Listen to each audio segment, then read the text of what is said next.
இன்றைக்கி நம்ம ஒரு சட்னி பார்க்க போகிறோம். அது மத்தியானம் லஞ்சுக்குமே காலையில் டிஃபனுக்கு சேர்ந்த மாதிரி புதினா மல்லி சேர்த்து செய்ய போகிறோம். அது எப்படி செய்கிறோன்னு பார்க்கலாம், வாங்க வீடியோக்குள்ளே. இன்றைக்கி வந்து புதினா கொஞ்சம் மிச்சமாகிடுச்சு, மல்லி கொஞ்சம் மிச்சமாகிடுச்சு. ரெண்டையும் சேர்த்த மாதிரி இன்றைக்கி லஞ்சுக்கு காலையில் டிஃபனுக்குமே ஒரு நல்ல சட்னி ஒன்று ரெடி பண்ணிக்க போகிறோம். அதுக்கு முன்னாடி வந்து எனக்கு வயிறு பசிக்குது, இன்னும் தூக்கம் தெரியல. ஒரு காப்பி குடிச்சிட்டு 2 பிஸ்கட் சாப்பிட்டு வந்துடுறேன்.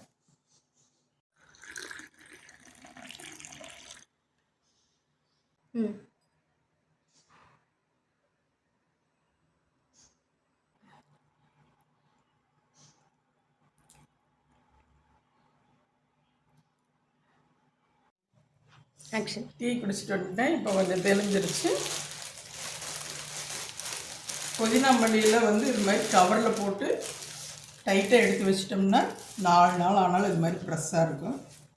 இது 3 நாளைக்கு முன்னாடி வாங்கினது. இது மாதிரி போட்டு கட்டி ஃப்ரிட்ஜில் டைட்டாக எடுத்து வச்சுக்கோங்க. இந்த ரெண்டையும் இப்போ எடுத்து பிச்சு போட்டு வச்சுக்கலாம்.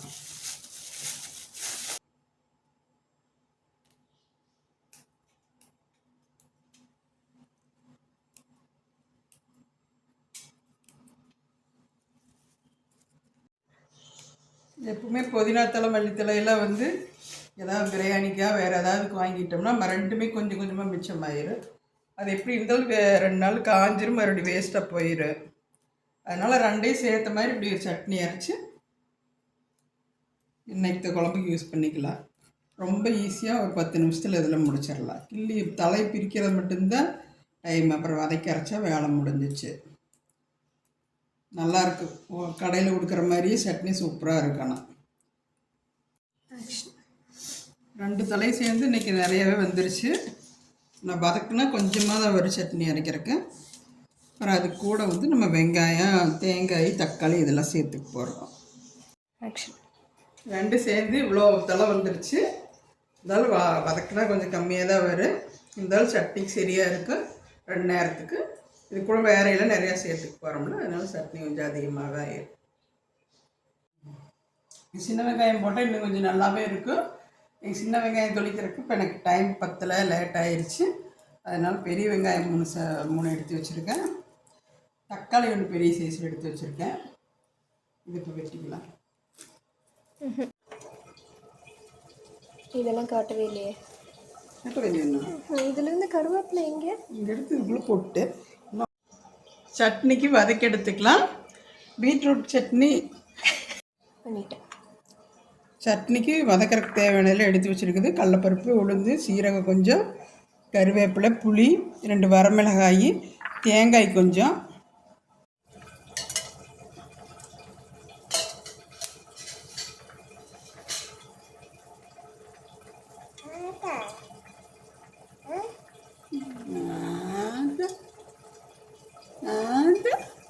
சொல்லு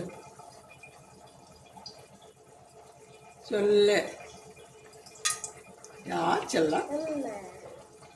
அம்மா செல்லம் இல்லை, ஆத்த செல்லம்.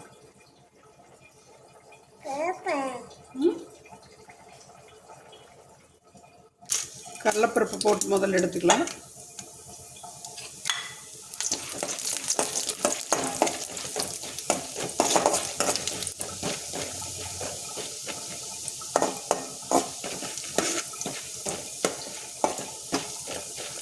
கருவேப்பிலை மட்டும் பொரிச்சு எடுத்துக்கலாம்.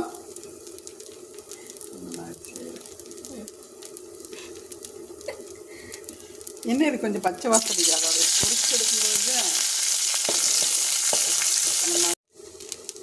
உளுந்து லேசாக வறுத்து எடுத்துக்குவோம்.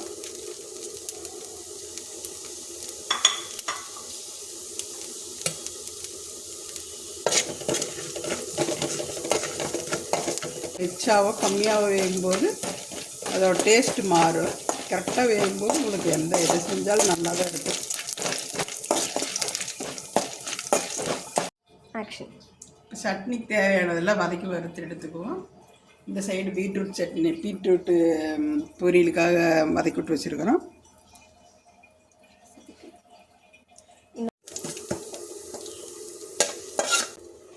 வெங்காயம், தக்காளி எல்லாமே சேர்த்து போட்டு நல்லா வதக்கிக்கலாம். வதக்கிக்கலாம், இல்லை வதக்கிக்கலாம். ஒரே தோசை வேறு கிடையாது. வெங்காயம் தக்காளி ரெண்டையும் ஒன்றா சேர்த்து போட்டு நல்லா எண்ணெயில் நல்லா வதக்கி எடுத்துக்கலாம். சுருளாக வரமிளகாயும் ரெண்டையும் கூட சேர்த்துக்கலாம்.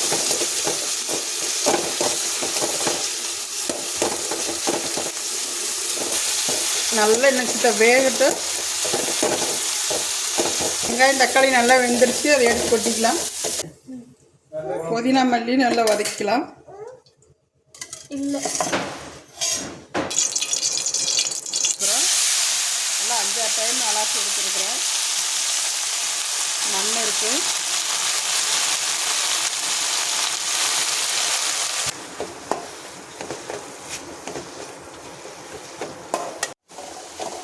எப்படி சுருண்டுருச்சு பார்த்தீங்களா? அப்படி சொல்லுங்க.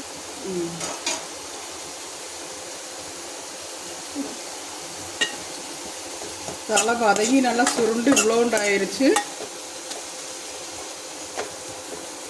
இதை எடுத்து அரைச்சி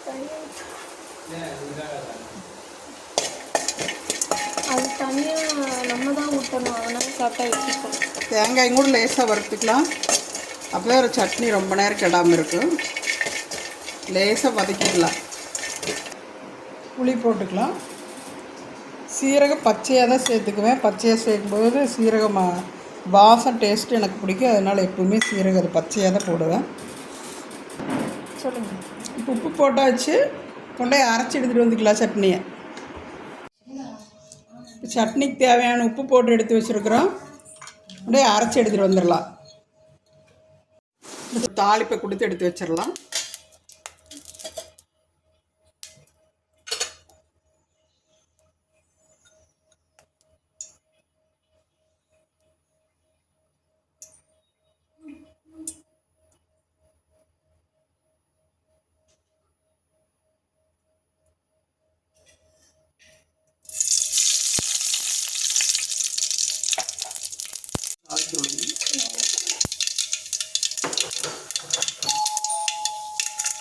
காரணம் இது என்னென்னு பாரு.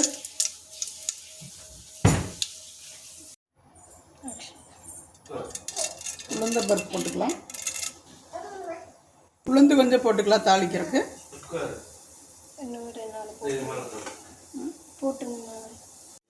கொஞ்சமாக கருவேப்பிலை,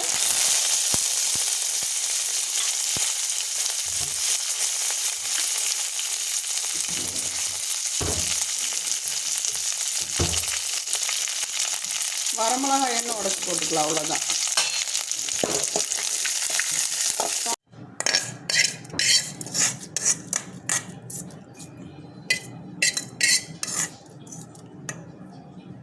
கலக்கிறாதீங்க, அது ஃபுல்லாக வலிச்சு கொட்டுங்க. இது எப்படி ஒரு ஃபோட்டோ எடுத்துக்கலாம்.